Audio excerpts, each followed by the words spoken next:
नमस्कार दोस्तों, स्वागत है आप सभी का। मैं हूं रंजीत और आरके जे सिविल पाठशाला यूट्यूब चैनल के माध्यम से आज हम द हिंदू न्यूज़पेपर का एनालिसिस करेंगे। सबसे पहले एडिटोरियल वाले हिस्से की तरफ जाते हैं और दो बड़े आर्टिकल को आज हम उठाने वाले हैं। पहले नंबर का जो आर्टिकल यहाँ पर देखा जाएगा ये चागोस आइलैंड से रिलेटेड है। जैसे कि भारत में भी अंग्रेज़ों का शासन रहा था, उन्होंने भारत को अपनी कॉलोनी बनाया था, तो ऐसे ही दुनिया की अन्य जगह पर भी इस प्रकार की कॉलोनियाँ उनके द्वारा स्थापित करी गई थी। इसके बाद क्या हुआ, डीकॉलोनाइजेशन का जब मुहिम चला पूरी दुनिया भर में, तो इंग्लैंड ने क्या काम किया, इन जगहों को छोड़ करके अपनी अपनी जगह वो वापस चला जाने लगा। भारत को जब उसने छोड़ा तो काफ़ी सक्सेसफुली माना जा रहा है कि भारत को उसने काफ़ी सक्सेसफुल तरीके से छोड़ा था। कुछ ऐसी जगह अभी भी मौजूद हैं जहां इंग्लैंड तो छोड़ करके चला गया है, लेकिन डिस्प्यूट अभी भी मौजूद है। हालांकि भारत को जब उसने छोड़ा था तो भारत को विभाजन को झेलना पड़ा था। विभाजन के समय में जो डेथें हुई थी, जो अत्याचार हुए थे, वो भारत ने झेला है। ठीक इसी प्रकार से मलेशिया में भी अंग्रेजों का कहना चाहिए दबदबा रहा। कॉलोनी उन्होंने बनाया, तो एक जो आइलैंड है और उसमें भी बहुत सारे कहना चाहिए हमको, कहीं कोरल रीफ है, कहीं छोटे मोटे आइलैंड मौजूद हैं। तो इनके बारे में ऐसा है कि ये शुरू से ही मलेशिया का हिस्सा रहे हैं, लेकिन आज के समय में ऐसा हो गया है कि लोग क्वेश्चन खड़ा करते हैं कि ये मलेशिया के अंडर में नहीं आते। मतलब चाहे यहाँ के संसाधनों की बात रहे या फिर अन्य चीज़ की बात रहे, तो मलेशिया का ये अधिकार क्षेत्र नहीं है, ऐसा उसको बोलते हैं। इसके ऊपर चर्चा करेंगे। इसके अलावा अगला जो हमारा आर्टिकल होने वाला है ये भी बहुत इंपॉर्टेंट है। ये हमारी जुडिशरी में रिफॉर्म से रिलेटेड है। कई बार सरकार ये बोलती है कि कोर्ट में डिले ही सबसे बड़ी कहना चाहिए कोर्ट की गलती है। जब भी कोर्ट और केंद्र सरकार आमने सामने आते हैं तो कोर्ट हमेशा यही बोलता है। जज लोग क्या काम करते रहते हैं, प्रमोशन में कहीं किसका कहीं कहाँ ट्रांसफर करना, ये सब चीज़ों में ये लोग लगे रहते हैं, कामकाज में बिल्कुल भी ध्यान नहीं देते हैं। लेकिन यहाँ इस आर्टिकल के माध्यम से रियल चीज़ें बताई जाती हैं कि कोर्ट में केसेस इतने पेंडिंग क्यों हैं। कोई भी केस लेकर के जा रहा है तो उसमें डिले क्यों हो रहा है। बहुत सारे लोग तो ऐसे हैं जो कि मन में ये सोच लेते हैं कि मैं नहीं जाता करता कोर्ट, कौन कोर्ट के चक्कर लगाएगा, एक तो पैसा भी जाएगा, टाइम भी जाएगा और होना कुछ नहीं है, इसलिए जाने दो। तो ऐसा क्यों हो रहा है, इसके ऊपर भी यहाँ पर हम चर्चा करने वाले हैं। शुरुआत करते दोस्तों इस आर्टिकल की, जो कि चागोस आइलैंड डिस्प्यूट से जुड़ा हुआ है। इंग्लैंड ने जब उपनिवेश बनाया बहुत सारी जगह को, बहुत सारी कंट्रीज़ को, इसके बाद डीकोलोनाइजेशन की प्रक्रिया चालू होती, पूरी दुनिया भर में इसको लेकर के मुहिम चालू हो गई। इंग्लैंड भारत छोड़ करके चला गया, बहुत सारे देशों में जहाँ जहाँ उसने कब्जा किया था धीरे धीरे करके वो वहाँ से चला गया है। अभी हिंद महासागर में हम देख रहे हैं बहुत सारे द्वीप ऐसे हैं, आइलैंड ऐसे हैं जहाँ पर उसने कब्जा किया था, लेकिन कहना चाहिए अब वो यदि यहाँ से पीसफुल तरीके से लेफ्ट होता है तो उसको ये ध्यान में रखना है कि भाई ये किस कंट्री के अंडर में आता है। ऐसा नहीं है कि ये इंडियन ओशियन में है तो कोई दूसरा देश इस पर अपना अधिकार जताने लग जाए, ऐसा नहीं होना चाहिए। इसलिए तो बोला जा रहा है कि इंग्लैंड जब डीकोलोनाइजेशन कर रहा है इंडियन ओशियन से, तो यूके को ये इंश्योर करना है कि जितने भी जो आइलैंड नेशंस हैं वो एग्री हो जाएंगे एंड ये लोग मेंटेन करेंगे fully protected environmental status of the Chagos archipelago को। अब ये जो चागोस आर्कीपियोलॉजी है, इसमें बहुत सारे आइलैंड नेशन हैं या फिर और भी अन्य आइलैंड नेशन हैं इनसे हट करके, तो इन देशों को एग्री होना पड़ेगा। एग्री इस बात के लिए इनको करना है कि ये इसका जो पहले से प्रोटेक्टेड वाला स्टेटस है वो मेंटेन रखा जाए, क्योंकि यही एक ऐसा क्षेत्र है जहाँ पर कहना चाहिए मछली पकड़ने के लिए ट्रॉलर्स का इस्तेमाल नहीं किया जाता है। बाकी के जो आसपास के क्षेत्र वहाँ पर यदि आप चले जाओगे ना तो कमेरिकल तौर पर ट्रॉलर्स का इस्तेमाल किया जाता है। मछली के साथ साथ ऐसे जीव जंतु भी आ जाते हैं जो कि उनके काम के नहीं हैं और बेचारे मारे जाते हैं फिर। इसलिए जो एनवायरमेंटल स्टेटस है चागोस आर्कीपियोलॉजी का, उसको बनाए रखना बहुत ज़्यादा इंपॉर्टेंट हो जाता है और इसी पर हमको अपनी आंसर राइटिंग करना है। चागोस आइलैंड की यदि हम बात कर लें तो ये डॉट डॉट तरीके से हमको आइलैंड दिखाया गया है। चागोस आइलैंड जो कि ब्रिटिश इंडियन ओशियन टेरिटरी माना जाता है। इसमें 7 हमको आइलैंड या फिर रीफ दिखाई देते हैं। ये पड़ता है northern most atoll called Peros Banhos. इसमें एक और एटॉल है जिसका नाम है पेरोस बानहोस, जो कि यहाँ पर हमको नहीं दिखा रहा है मैप में। मालदीवियन लोग चागोस आइलैंड को फलहावी बोलते हैं। क्या बोलते हैं, ये नाम आप देख लीजिए, फोल हवाही इसको बोलते हैं, जो कि लगभग 300 माइल पड़ जाएगा आपको अड्डू अटॉल से। Southern tip of the Maldives, Maldives के एकदम साउथ में हम जाएंगे तो एक और द्वीप पड़ता है जिसका नाम है अड्डू एटॉल, जहाँ पर यूनाइटेड किंगडम का क्या है, रॉयल एयरफोर्स बेस है। कहाँ पर, गैन आइलैंड, मतलब मालदीव में 1976 तक ये लोग अपना रॉयल एयरफोर्स बना करके यहाँ पर रखे थे। अब पेरोस बानहोस के नॉर्थ की तरफ हम जा रहे हैं, किधर जा रहे हैं, उत्तर की तरफ हम जा रहे हैं, तो यहाँ पर 2 रीफ हमको देखने को मिलता है, साथ ही साथ एक ठो सैंड बैंक है, एंड एक और सैंड बैंक जो है और भी आगे की तरफ यदि हम जाते हैं नॉर्थ में तो वो पड़ता है। इस प्रकार से ये जो रीफ हैं, साथ ही साथ ये जो सैंड बैंक्स हैं, ठीक है, are again closer to Maldives.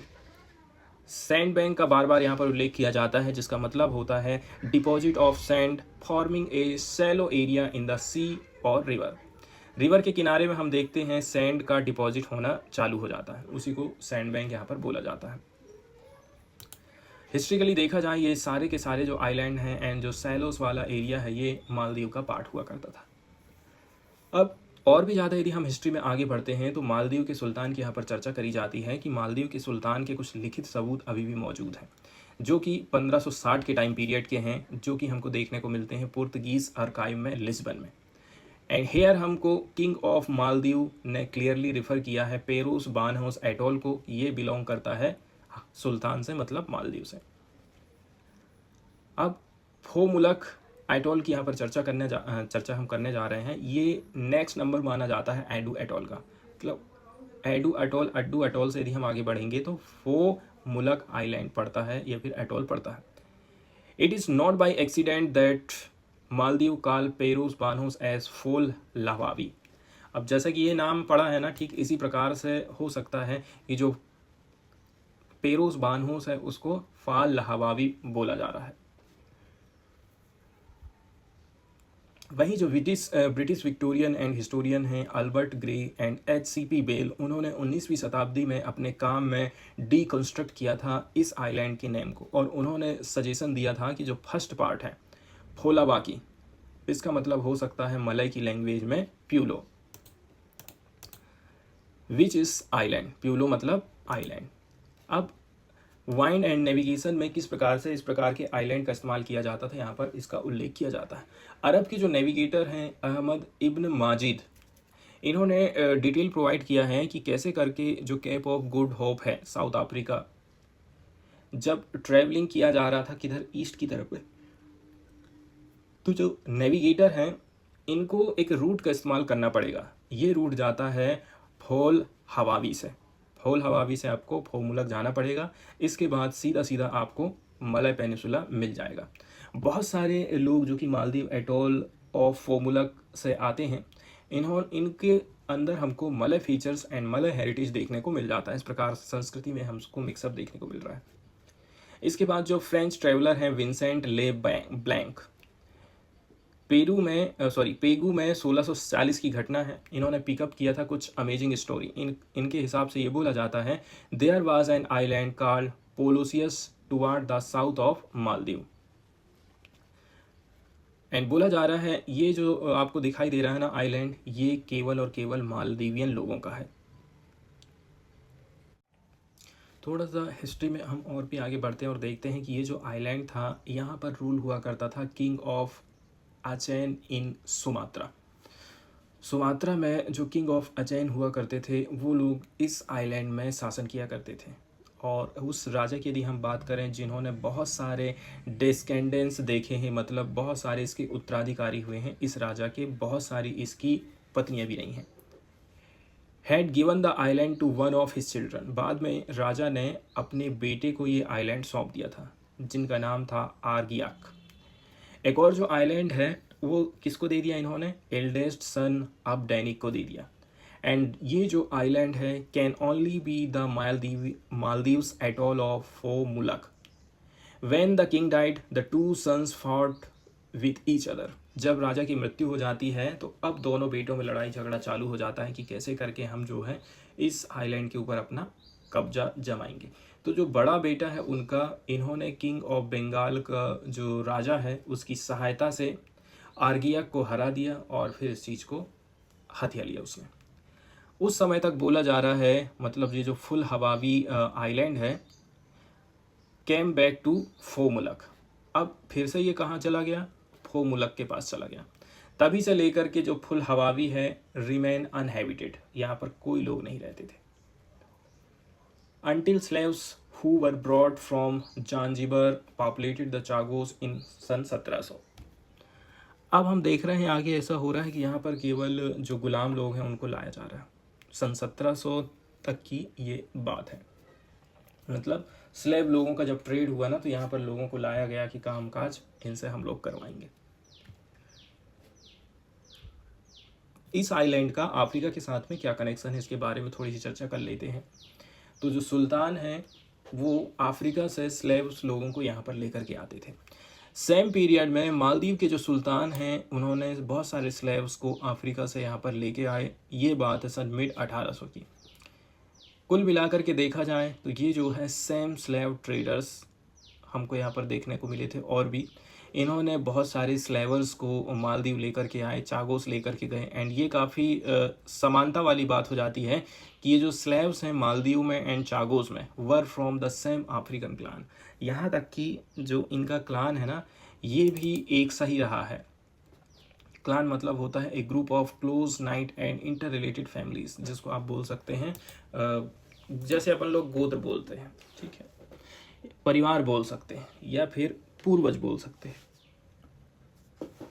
आगे ब्रिटिश फ्रेंच वार होता है, 1965 की ये घटना है। तो जो चागोस आइलैंड है अब यूनाइटेड किंगडम की सोवर्निटी के अंडर में चला गया। अब ग्रेट ब्रिटेन ने क्या काम किया, बोला कि हम इसको डीकोलोनाइज कर रहे हैं as it's Indian Ocean territory.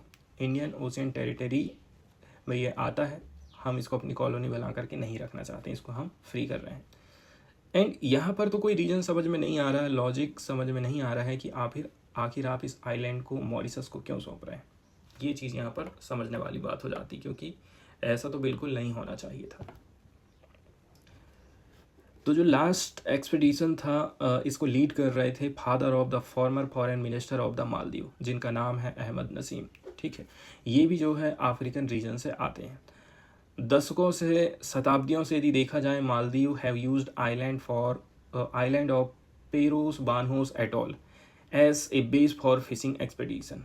बहुत लंबे समय से हम देख रहे हैं जो पेरोस बानहोस एटॉल है, इसका इस्तेमाल मालदीव करते रहा है कि हम यहाँ पर मछली पकड़ेंगे और किसी को ये अधिकार अपने को देना नहीं है। अब हम बात कर लेते हैं इम्पोर्टेंस ऑफ मैरीन कंजर्वेशन की, ठीक है। मछली के संसाधनों की आज के समय में तेज़ी के साथ में कमी हमको देख रही है, ठीक है, क्योंकि लोग जो है ट्रॉलर्स, फैक्ट्री ट्रॉलर्स का आज के समय में ज़्यादा इस्तेमाल करने लगे हैं। Maldives and Chagos territory area in सब चीज़ों से बिल्कुल मुक्त माना जाता है। केवल और केवल एक ऐसा जोन इंडियन ओशियन का जो कि फुल तरीके से प्रोटेक्टेड है, चाहे वो इंडस्ट्रियल फिशिंग हो या फिर छोटे मोटे कोई और काम हो, तो इस मामले में आ जाता है हमारा चागोस आइलैंड या फिर चागोस टेरिटरी। यदि हम मालदीव के केस में बात कर लें, जो फिशरमैन हैं वो किसका इस्तेमाल करते हैं मछली पकड़ने के लिए, पोल एंड लाइन का इस्तेमाल करते हैं। 1 बाय 1 ये क्या काम करते हैं, फिशिंग मारने का काम करते हैं। ऐसा नहीं कि इकट्ठे मार दिए और ख़त्म तक नहीं हो पा रही है। कुल मिलाकर के अभी तक देखा जाए ऐसा इसलिए हो पा रहा है क्योंकि जो चागोस आइलैंड है वो प्रोटेक्टेड एरिया के तौर पर घोषित किया जा सकता है, घोषित हुआ है। ब्रिटेन को अपने लिविंग लेसन से सीखना पड़ेगा कि यदि आप इस आइलैंड को छोड़ करके जा रहे हैं, 1947 में जो काम आप करके गए थे बेहतर तरीके से, ठीक उसी प्रकार से भी आप ये काम यहाँ पर कर सकें। इस आर्टिकल के माध्यम से हम दोस्तों देखने वाले हैं कि कैसे करके हमारे जो कोर्ट्स हैं उनमें केसेस पेंडिंग पड़े हुए हैं। आखिर क्या रीज़न है कि इतने सारे जज हैं, इतने सारे वकील हैं, इसके बावजूद भी हमारे यहाँ पर केसेस पेंडिंग चलते हैं। लोग कोर्ट जाना नहीं चाहते हैं, कोर्ट का मुंह नहीं देखना चाहते हैं। उनको लगता है कि कोर्ट जाने से अच्छा है कि घर में चुपचाप बैठे रहो, पैसा भी जाएगा, टाइम भी जाएगा, माइंड अलग ख़राब होगा, इसलिए कोर्ट अपने को जाना नहीं है। लोग ये सोच करके बैठ जाते हैं कोर्ट कचहरी का चक्कर कौन काटेगा करके। ठीक है, उसी प्रकार से लोग डरते हैं, जैसे कि हम सोचते हैं ना कि कौन जाए डॉक्टर के पास, ठीक उसी प्रकार से हमको डॉक्टर के जैसे ही डर लगता है कहाँ से, कोर्ट से। तो कोर्ट की जो शेड्यूलिंग है एंड केस का जो मैनेजमेंट है, दो सबसे बड़े रीजन हैं, ठीक है, जो कि लिटिगेंट लोग फेस करते हैं। हाल फिलहाल में देखा जाए, अभी द्रौपदी मुर्मू की तरफ से भाषण दिया जा रहा था जिसमें कोर्ट डिले का उल्लेख किया जाता है कि कोर्ट जो है बहुत ज़्यादा डिले करते हैं किसी केस को निपटाने के लिए। तो जो हमारी president of India Droupadi Murmu, उन्होंने हाईलाइट किया था इशू ऑफ कोर्ट डिले से रिलेटेड। उन्होंने ये कहा था कि आज का टाइम पीरियड ऐसा चल रहा है कि जो लोग हैं वो कोर्ट जाने से हेजिटेट करते हैं, मतलब हिचकिचाते हैं, कोई जाना नहीं चाहता है। उन लोगों को ये डर रहता है कि जस्टिस हमें मिलने में हमारी पूरी ज़िंदगी ही ख़त्म हो जाएगी। 7 साल 8 साल तो ऐसे ही चले जाते हैं, पता ही नहीं चलता है न्याय मिलने में। इसी चीज़ को हम ब्लैक कोट सिंड्रोम बोलते हैं। ब्लैक कोट सिंड्रोम एक वाइट कोट सिंड्रोम होता है ना, ठीक है। वाइट कोट मतलब वाइट कोट हाइपरटेंशन बोलते हैं, जो डॉक्टरों से जो लोग डरते हैं, ठीक उसी प्रकार की तुलना यहाँ पर ब्लैक कोट सिंड्रोम से करी जा रही है। अब लोग इतने ज़्यादा डिसअपॉइंटेड क्यों हैं कोर्ट की प्रोसीडिंग को लेकर के, सबसे पहले तो यहाँ हमको समझने की ज़रूरत है। इसकी जो प्रोसेस है एकदम लंबी चलती है, ठीक है। एंड साथ ही साथ इसके जो एडजॉर्नमेंट्स होते हैं, जो निर्णय होते हैं, मतलब एकदम चलते ही जाएंगे चलते ही जाएंगे। बहुत सारी अपील आपको करना पड़ेगा। साथ ही साथ वकील यदि हम लोग रखते हैं तो पैसा भी देना पड़ जाता है हम लोगों को, तो पैसे से भी लोग खाली होते हैं। अब जुडिशरी की तरफ से जो शेड्यूलिंग करी जा रही है, केस मैनेजमेंट प्रैक्टिस अपनाई जा रही है ना, ये ही दो सबसे बड़े यहाँ पर हमको उलझन या फिर समस्या के तौर पर दिखाई दे रहे हैं। इफेक्टिव केस मैनेजमेंट इसके लिए ज़रूरी है। इसमें क्लियर टाइमलाइन होना चाहिए फाइलिंग डॉक्यूमेंट के लिए। साथ ही साथ कंडक्ट करना पड़ेगा आपको witness examination, scheduling hearing and limiting adjournment. ये कुछ क्रूशियल स्टेप हो सकते हैं। तो कोर्ट शेड्यूलिंग और केस मैनेजमेंट, ये दो सबसे बड़े मुद्दे हैं जिसके माध्यम से इंडियन जुडिशरी में हम रिफॉर्म्स लेकर के आ सकते हैं। कुछ प्रयास ऐसे हैं जो कि किए गए हैं कोर्ट की तरफ से, जैसे कि केस फ्लो मैनेजमेंट रूल लाया गया था डिस्ट्रिक्ट कोर्ट के लिए। इस प्रकार का जो मैकेनिज्म हम लेकर के आए थे, इसको हम इंट्रोड्यूस किए थे district court and high court के लिए, ताकि हम स्ट्रीमलाइन कर सकें प्रोसेस को सही तरीके से, कहना चाहिए, हम क्रियान्वित कर सकें। हम टाइमलाइन सेट करना चाहते थे, साथ ही साथ क्रिएट करना चाहते थे और भी ज़्यादा प्रिडिक्टेबल कोर्ट शेड्यूल को। जैसे आज के समय में देखा जाए ना, पेशी जो होती है वो किसी को पता ही नहीं रहता है। वकील को थोड़ी पता रहता है कि कितनी पेशी मेरे को जाना पड़ेगा, कितनी पेशी में ये निपट जाएगा, या फिर पेशी की डेट कब रखी जाएगी। तो ये सारी चीज़ें जज लोग निर्धारित करते हैं कि कब किसको पेशी देना है। हालांकि ये स्कीम इंट्रोड्यूस करी गई थी सन 2000 के लगभग में। इसके बावजूद भी हम देखते हैं ना, ये जो रूल एंड अदर जो इनिशिएटिव है उतने ज़्यादा सक्सेसफुल नहीं हो पाए हैं। जैसे कि हम सोच रहे थे कि शेड्यूलिंग में इम्प्रूवमेंट लेकर के आएंगे, टाइम में केस को डिस्पोज कर देंगे, ठीक है, ये इनकन्सिस्टेंटली इम्प्लीमेंट हो पाया है। लिमिटेड इसका इम्पैक्ट हमको देखने को मिला है। तो सबसे बड़ी जो दिक्कत हो जाती है वो कोर्ट शेड्यूलिंग इशू से रिलेटेड हो जाती है। एक हॉलिस्टिक अप्रोच की ज़रूरत है, ठीक है, जिसमें साइकोलॉजिकल बिहेवियरल एस्पेक्ट होना चाहिए। सभी स्टेक होल्डर शामिल हो जाएंगे इसमें, चाहे वो जज हो, चाहे वो वकील हो, चाहे वो, कहना चाहिए, वादी या फिर अपराधी लोग हो। डिस्ट्रिक्ट जुडिशरी सिस्टम की यदि हम बात करें तो यहाँ पर बहुत सारे चैलेंजेस निकल करके सामने आ रहे हैं। जैसे कि पहले नंबर की बात, सबसे बड़ा डिले का कारण होता है जज का काफ़ी क्रूशियल रोल रहता है किसी भी केस को मैनेजमेंट करने के लिए, केस मैनेजमेंट टाइमलाइन के लिए, ठीक है। लेकिन जो सिस्टमेटिक प्रेशर होता है often compromise their ability to do. Pressure इतना ज़्यादा उनके ऊपर दिया जा रहा है ना कि वो लोग ऐसा कर ही नहीं पा रहे हैं। जैसे कि हायर कोर्ट का डायरेक्शन है, अब हायर कोर्ट ने उनको कुछ बोल दिया है, ऐसा करना है वैसा करना है, तो उन लोगों को वैसा करना ही पड़ेगा। तो जो डिस्ट्रिक्ट जुडिशरी होती है उसमें जो लोग जज बैठे हुए हैं, ये लोग ही प्रायोरिटी तय करते हैं केसेस की, ठीक, कि किसको आप पहले हियर करोगे, किसकी सुनवाई पहले होने वाली है। इसमें भी जो हायर कोर्ट होते हैं वो लोग उनको दिशा निर्देश देते हैं कि कैसे करके आप आपके पास में जो भी जानकारी है उसको आप डिस्पोज करिए केसेस को। इसके लिए स्पेसिफिक टाइम दे दिया गया है, जबकि जो टारगेट डिस्पोजल नंबर्स होते हैं have been provided for a case type. इस प्रकार से आप तुरंत जो चीज़ें करवा रहे हो ना, टाइमली जो जस्टिस की आप बात कर रहे हैं, तो जो हाई कोर्ट जो होते हैं क्या काम कर देते हैं, डेडलाइन निर्धारित कर देते हैं विथ फुली कंसिडरेशन। और इसमें वो लोग क्या है ना, ये बिल्कुल भी ध्यान नहीं देते हैं कि डिस्ट्रिक्ट कोर्ट के कामकाज के ऊपर इसका क्या असर पड़ सकता है।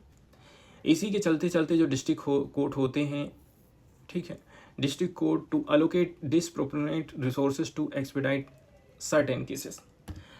अब इसमें जज भी क्या करेगा, हड़बड़ी में क्या काम करेगा, जहाँ पर कम संसाधन की ज़रूरत है वहाँ पर ज़्यादा डाल देगा और जहाँ पर ज़्यादा संसाधन चाहिए वहाँ पर कम कर देगा।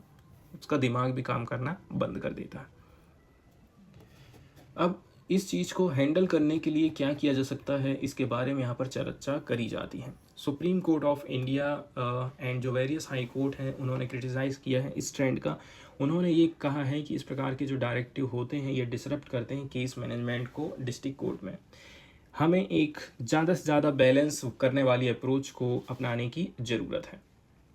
अब जज को यदि आप एक्स्ट्रा काम दे रहे हैं तो क्या आप उनको किसी प्रकार से इंसेंटिव प्रोवाइड कर रहे हैं? यदि नहीं कर रहे हैं तो फिर जज लोग भी अपने हिसाब से करेंगे, अपनी मनमानी करेंगे। अब हम बात करते हैं परफॉर्मेंस एवोल्यूशन सिस्टम की। ये जजों के लिए रहता है। इसका मतलब ये है जज जितने जल्दी से जल्दी केस को निपटाएंगे ना उतना ज़्यादा उनको पॉइंट मिलेगा। इसको हम बोलते हैं परफॉर्मेंस एवोल्यूशन सिस्टम फॉर जजेस। इससे क्या होता है, जो आसान केसेस रहते हैं ना जज फटाफट उनको निपटाते जाते हैं, और जो बड़े बड़े केस रहते हैं जिनमें ज़्यादा दिमाग लगाने की ज़रूरत है, इस प्रकार के केसेस लटके ही रह जाते हैं।